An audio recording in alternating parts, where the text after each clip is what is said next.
बंधु, पश्चिम बंगाल की घटना आपको सच में रुला रही है ना? देख रहा हूँ, आपकी छटपटाहट को देख रहा हूँ, आपकी बेचैनी को, पागलपन को, आपके खोए हुए होशो-हवास को भली प्रकार देख रहा हूँ।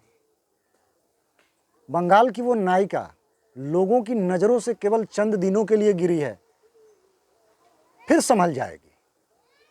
ये तो इतिहास है हिंदुस्तान के। भारतीय जनता पार्टी को क्या लगता है कि वो इस बार ममता बनर्जी को कटघरे में खड़ा करके सुखद समाचार पालेगी? असंभव। ऐसा हो ही नहीं सकता है। इतिहास से सबक लिए हैं मैंने, सीखा है। यदि आज का आक्रोश है, जो उबाल है, जो तड़प है, जो कैंडल मार्च है, जो धरना है, जो प्रदर्शन है, कल, परसों, तरसों, 5 दिन, 10 दिन, 20 दिन, महीना, 1.5 महीना, 2 महीना, 6 महीना, निर्भया के बाद क्या हुआ? कानून बने, कानून बने, हम खुश हुए, संतुष्ट हुए, सो गए, सोकर उठे तो फिर कोई नई घटना, फिर तरह तरह के उबाल, फिर कानून बनाएंगे, फिर क्या होगा? ये चलता रहेगा। मेरे बंधु, अपराध, जघन्य अपराध, कुकर्म, ये कोई बहती नदी की धार के समान है जो आप कानून स्वरूप बांध बना रहे हो। हाँ भैया, 5 फीट का बांध कर दो, ये अपराध वाली नदी इस गांव में नहीं आएगी। तोड़कर आ गई, नहीं होता है तो थोड़ा बांध को और ऊंचा कर दो, अब नहीं आएगी, और ऊंचा कर लो, आएगी भाई, जरूर आएगी। क्योंकि वो अपराध की बहती हुई पानी वाली नदी नहीं है, ये नियत स्वभाव है अपराध के। ये घटिया जो मानसिकता है ना, जो काम वासना है, बड़े से बड़ा रिस्क लेने के लिए एकदम 24 घंटे बंधु तैयार रहता है। हम तो कहते हैं ये जो आप कानून बनाइएगा, क्या होगा इससे? कानून तोड़ना लोग जानते हैं। इस हिंदुस्तान में कानून तोड़ने के लिए ही लोग जन्म लेते हैं और लेते रहेंगे।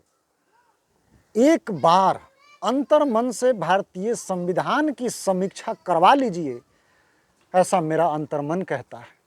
अंतर्मन कहता है दंड विधान को, दंड जो भी प्रक्रिया है, भारी संशोधन कर लीजिए प्रभु, भारी संशोधन कर लीजिए।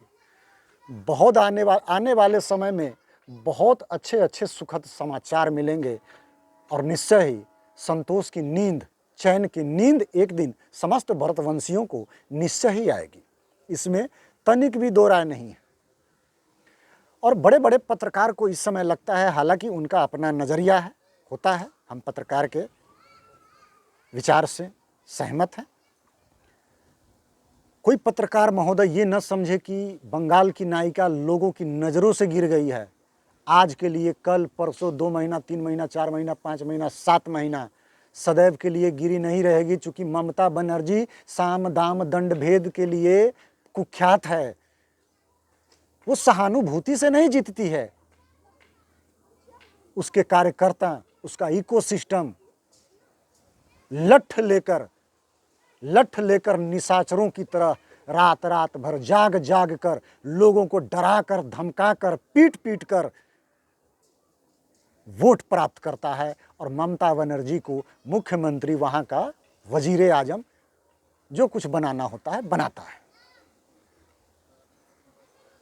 धन बल की भारी मात्रा में जहां पर निवेश किए जाते हों, लात घूसों के, धमकियों के, फिरौतियों के जहां पर बरसात किए जाते हों, उस स्टेट में आप ममता बनर्जी को अब हरा लीजिएगा।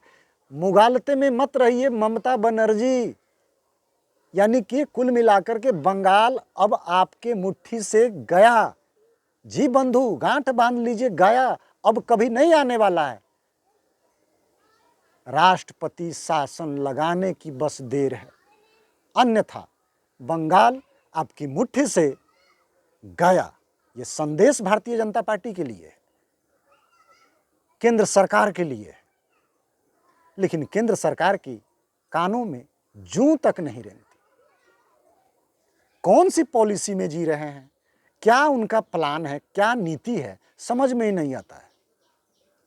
हालांकि ये तो अच्छी बात है कि कूटनीति सबको समझ में नहीं आनी चाहिए, लेकिन 10 साल बीत गए प्रभु, ऐसा लगता है कि अरसा बीत जाएगा, हम हिंदू कवचधारी नहीं बन पाएंगे। लोकतंत्र में कोई भी सनातनी सुरक्षित नहीं है, चाहे वो नेपाल के हों, चाहे वो हिंदुस्तान के हों। नेपाल जैसे ही लोकतंत्र को प्राप्त किया, वैसे ही उनके बुरे दिन शुरू हो गए। जी हाँ, बुरे दिन शुरू हो गए। हिंदुस्तान का आप धीरे धीरे देख लीजिए, कैसे कैसे